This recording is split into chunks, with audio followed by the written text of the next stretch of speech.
Parliament ఎన్నికల వేళ తెలంగాణలోకి ప్రధాని మోడీకి అనుకూలమైన ఈడీ వచ్చింది. ఢిల్లీ మద్యం కేసులో ఎమ్మెల్సీ కల్వకుంట్ల కవితను ఈడీ అధికారులు అక్రమంగా అరెస్ట్ చేశారు. ట్రాన్సిట్ వారెంట్ లేకుండానే కవితను అదుపులోకి తీసుకున్నప్పటికీ ఆమె శాంతియుతంగా వారికి సహకరించారు. నాటకీయ పరిణామాలతో అందరినీ తప్పుదోవ పట్టించిన ఈడీ కవితను అరెస్ట్ చేసి రాత్రి ఢిల్లీకి తరలించింది. మరోవైపు కవిత నివాసం వద్ద బీఆర్ఎస్ ఎమ్మెల్యేలు, భారత జాగృతి సంస్థ కార్యకర్తలు, పార్టీ శ్రేణులు పెద్ద ఎత్తున నిరసన వ్యక్తం చేశాయి.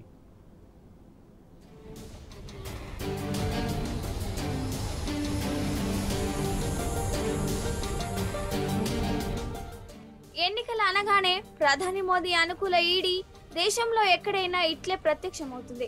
పార్లమెంట్ ఎన్నికల వేళ తెలంగాణలోనూ అదే జరిగింది. ఢిల్లీ మద్యం పాలసీ కేసులో ఎన్ఫోర్స్మెంట్ డైరెక్టరేట్ అధికారులు అత్యంత నాటకీయంగా పక్క పథకం ప్రకారం ఎమ్మెల్సీ కల్వకుంట్ల కవితను అరెస్టు చేశారు. ఎలాంటి ట్రాన్సిల్ వారెంట్ లేకపోయినా శుక్రవారం సాయంత్రం కవితను అదుపులోకి తీసుకున్న ఈడీ రాత్రి 8:45 ఢిల్లీకి తరలించింది. కవిత నివాసం వద్ద ఆమె అరెస్టుకు వ్యతిరేకంగా బీఆర్ఎస్ ఎమ్మెల్యేలు, పార్టీ శ్రేణులు, జాగృతి కార్యకర్తలు పెద్ద ఎత్తున నిరసన వ్యక్తం చేశారు.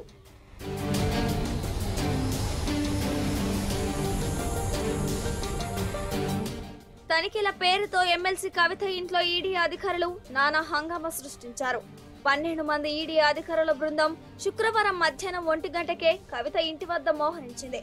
సుప్రీంకోర్టులో ఈ కేసు విచారణ వాయిదా పడిన వెంటనే 1:45 కవిత ఇంట్లోకి ప్రవేశించారు.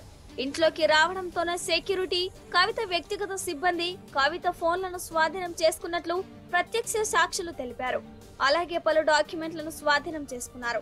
సాయంత్రం 6:45 వరకు సోదాల పేరుతో కాలయాపన చేశారు. కవిత ఇంట్లో సోదాలు జరుగుతున్నాయన్న సమాచారం మీడియాకు చేరుకునే లోపే ఇంటి మొత్తాన్ని తమ ఆధీనంలోకి తీసుకున్నారు. కవిత భర్త అనిల్ కు ట్యాబ్లెట్లు ఇచ్చేందుకు పని మనుషులను కూడా అనుమతించలేదు. అటు కవిత ఇంట్లో సోదాలు జరుపుతున్నది ఇన్కమ్ ట్యాక్స్ అధికారులంటూ బీజేపీ అనుకూల మీడియా వార్తలు ప్రసారం చేసింది. మధ్యాహ్నం 4 గంటల వరకు కవిత ఇంట్లో సోదాలు జరుపుతుంది ఈడీ అధికారులనే విషయం తెలియరాలేదు. చాలా పకడ్బందీగా మీడియాను సైతం తప్పుదోవ పట్టించారు. సాయంత్రం 4 గంటల సమయంలో ఈడీ అధికారులు కవిత స్టేట్మెంట్ ను రికార్డ్ చేశారు. సాయంత్రం వరకు కవిత అరెస్టు విషయాన్ని దాచిపెట్టిన ఈడీ అధికారులు సాయంత్రం 5 గంటల తర్వాత శాసన మండలి చైర్మన్ కు సమాచారం ఇచ్చారు. ఆమెను నిబంధనల ప్రకారం పక్క ఆధారాలతో అరెస్టు చేస్తున్నామని ఈడీ అసిస్టెంట్ డైరెక్టర్ జోగేందర్ తెలిపారు. అనంతరం కవితను 5:20 అరెస్టు చేసినట్లు చెప్పారు. దాదాపు 14 పేజీలతో కూడిన రిపోర్టును కవితకు అందజేశారు.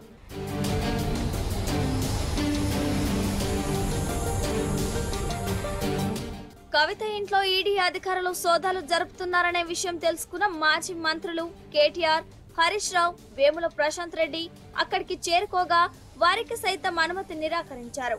ఇదేమి దౌర్జన్యం, కనీసం తన చెల్లిని కూడా చూడనివ్వరా అంటూ కేటీఆర్ ఆగ్రహం వ్యక్తం చేస్తూ గేటు తెరిచే ప్రయత్నం చేశారు.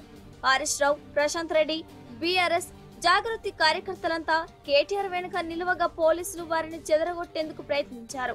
పరిస్థితులు చేయి దాటేలా కనిపించడంతో ఈడీ అధికారులు వారిని లోపలికి అనుమతించారు. లోపలికి వెళ్లిన కేటీఆర్ వివరాలు తీసుకుని ట్రాన్సిట్ వారెంట్ లేకుండా ఎలా అరెస్టు చేస్తారని ఈడీ ఇన్వెస్టిగేషన్ ఆఫీసర్ ను భానుప్రియ మీనాను ప్రశ్నించారు. అటు బీఆర్ఎస్ లీగల్ టీం కు చెందిన సోమ భరత్ కుమార్ సుప్రీంకోర్టు తీర్పులతో ఆమె ఇంట్లోకి వెళ్లేందుకు ప్రయత్నించగా కనీసం గేటు కూడా తెరవకపోవడంతో ఆయన వెనుదిరిగారు. మళ్లీ భరత్ ను పిలిపించి సోదాలు మాత్రమే జరుపుతున్నామని నమ్మించారు. సుప్రీంకోర్టులో వాదనలు జరుగుతుండగా అనుమతులు లేకుండా సోదాలు ఎలా చేస్తారని ఆయన ఈడీ అధికారులను ప్రశ్నించారు.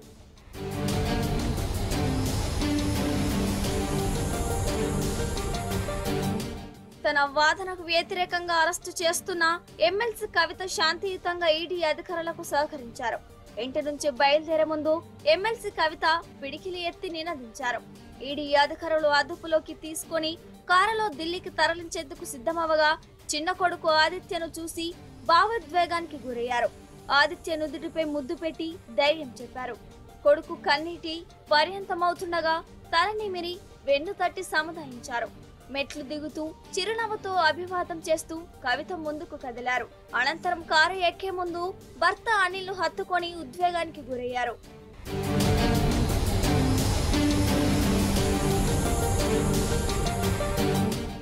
ఎమ్మెల్సీ కవిత అరెస్టుపై బీఆర్ఎస్ ఎమ్మెల్యేలు, మాజీ నేతలు, పార్టీ శ్రేణులు, జాగృతి కార్యకర్తలు పెద్ద ఎత్తున నిరసన వ్యక్తం చేశారు. కవిత ఇంటికి చేరుకొని రోడ్డుపై బైఠాయించారు. ఓ సమయంలో కార్యకర్తలు ఒక్కసారిగా గేటు వద్దకు దూసుకురావడంతో ఉద్రిక్తత నెలకొంది. ఈ నిరసనలో ఎమ్మెల్యేలు జగదీష్ రెడ్డి, మాగంటి గోపీనాథ్, కాలేరు వెంకటేష్, సునీత లక్ష్మారెడ్డి, సబితా ఇంద్రారెడ్డితో పాటు పలు కార్పొరేషన్ల మాజీ చైర్మన్లు, బీఆర్ఎస్ నాయకులు, మేడే రాజీవ్ సాగర్, శరత్, ఆంజనేయులు గౌడ్, రజని, గట్టు రామచంద్రయ్య, రూప్ సింగ్ తదితరులు పాల్గొన్నారు.